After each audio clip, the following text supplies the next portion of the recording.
جانتے ہو اللہ تمہیں بے بسی کے مقام پر کیوں لایا ہے؟ تاکہ تم اللہ سے رجوع کرو اور یقین سے مانگو۔ جب تم دعاؤں پہ یقین کرنا سیکھ جاؤ گے تو جو چیز تمہیں ابھی ناممکن لگ رہی ہے اور جو چیز نصیب میں نہیں وہ بھی تم یقین سے پاؤ گے۔ تمہارا مقدر تمہاری زندگی نہیں بناتا، تمہارا توکل تمہاری زندگی بناتا ہے۔ تمہارے پاس ابھی بھی دعا کا اختیار ہے، تمہاری کہانی ابھی ختم نہیں ہوئی۔ تمہیں دعاؤں کی توفیق ملنا ہی قبولیت کی سب سے بڑی دلیل ہے۔ تمہارا صبر گواہ ہے کہ تمہارے لیے کن فیکون لکھا جا چکا ہے اور تمہارے صبر کا صلہ اب تمہیں مل کر رہے گا۔ اگر اللہ نے تمہیں ایسے الفاظ دیے ہیں جن کو پڑھ کر کسی کو سکون ملتا ہے تو تم پر لازم ہے کہ تم لکھنا کبھی ترک نہ کرو۔ اگر تم ایسے لہجے اور انداز بیاں سے نوازے گئے ہو جو زخمی دلوں پر مرہم کا کام کر سکے تو تم پر لازم ہے کہ تم اس کا استعمال جاری رکھو۔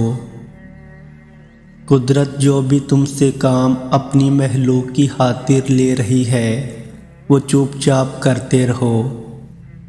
تم اگر کسی کے لیے باعث آسانی بنو گے تو تمہارے لیے بھی آسانیاں پیدا کر دی جائیں گی اور ایک دن تم اپنے حصے کے معجزے حاصل کرو گے۔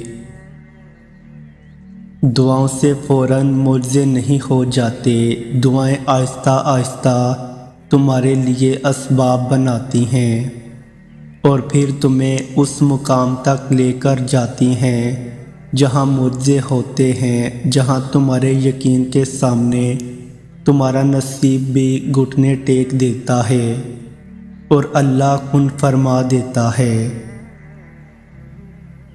دعاؤں میں حقیقت پسندی سے کام نہیں لیتے، اللہ سے مانگتے ہوئے اپنی دعاؤں کو محدود نہیں کرتے۔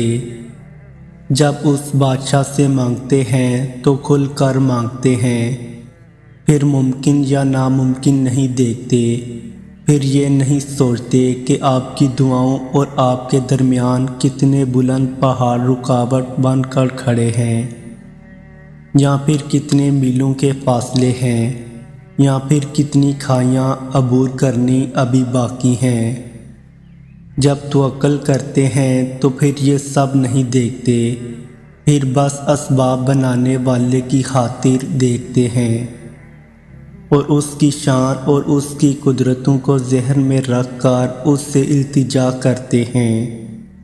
جب اللہ سے امیدیں جوڑتے ہیں تو پھر ٹوٹنے کا خوف نہیں رکھتے، کیونکہ آپ اور آپ کی دعاؤں کے درمیان سارا معاملہ بس ایک حکم کا ہے۔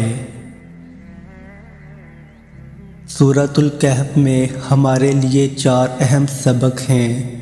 پہلا سبق ہمارے لیے یہ ہے کہ اللہ ہمیں ہمارے ایمان سے آزماتا ہے تاکہ وہ دیکھ لے اور ہم بھی دیکھ لیں کہ ہم اپنی زبانوں کے اور دعووں کے کتنے سچے ہیں، اور پھر جب ہم اس آزمائش میں ثابت قدم رہتے ہیں اور ڈگمگاتے نہیں ہیں تو اللہ ایسے طریقوں سے ہماری مدد فرماتا ہے